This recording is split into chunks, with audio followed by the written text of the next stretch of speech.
Okay, let's find out the maximum and minimum frequency of this Colpitts oscillator.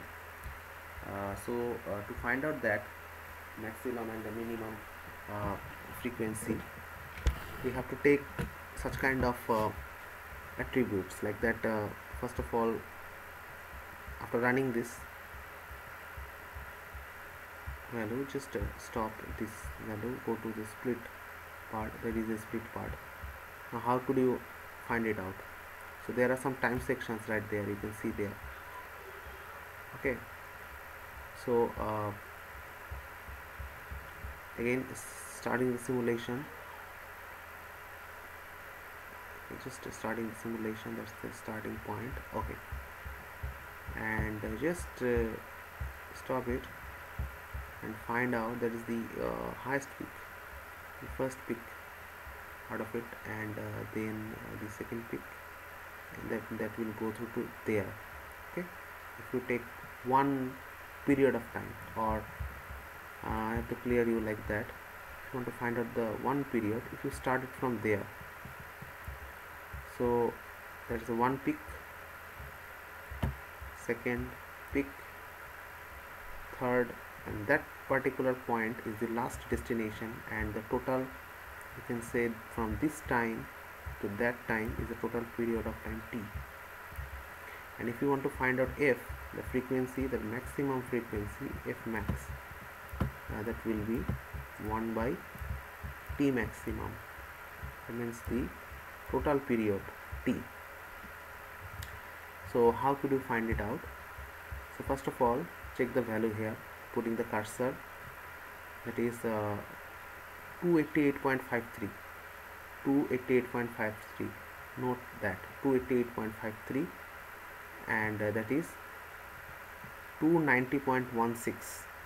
okay, so 290.16 minus 288.53 actually, so that is a microsecond unit. Okay, so you have to find it out.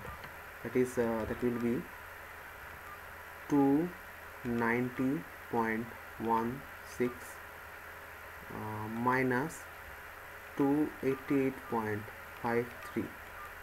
So 1.63 1.63 1.63 1.63 will be the microsecond will be the time. Okay,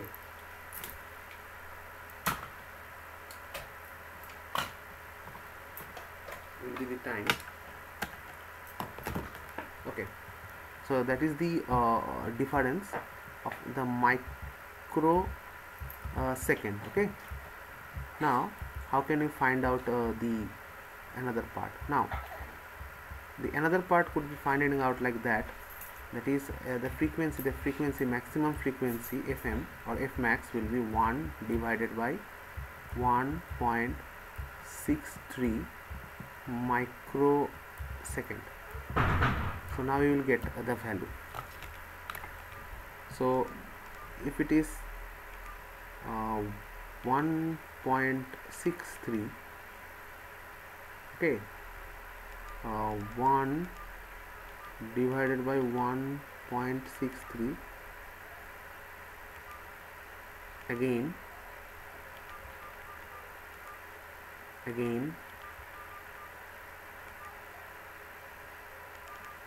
okay, that will be the micro will be mega, so 1 divided by 1.63,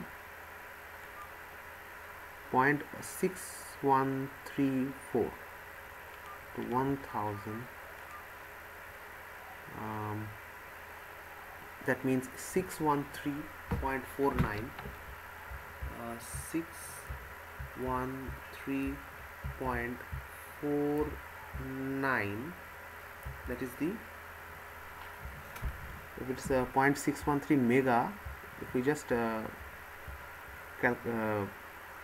multiply with 1000, we will get mega. From mega, that will be in the kilo. So 613.49 kilohertz. Okay, so in that particular portion the f max will be 6, in that portion 613.49 kilohertz. Now we have to find out the f minimum. What is f minimum? To find out f minimum, you have to know the half time, t by 2. Extremely sorry. Or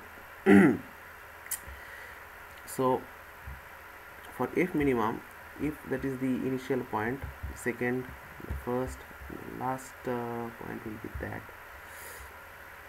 So in that particular section, the t by 2 will be in that position, basically in the middle position. You can see there are two peaks and two dots, so you can easily find it out. Maybe in that position, if that starts from there to there, their position, that will be this point will be the middle of that.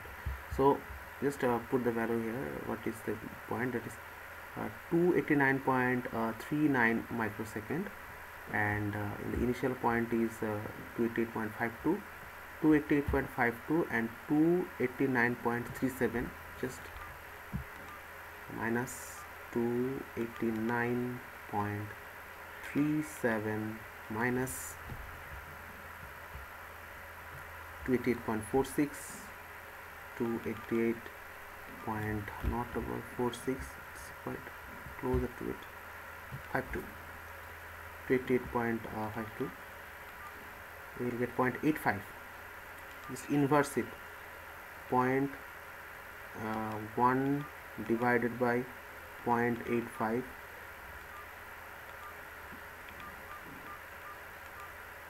you will get the minimum frequency,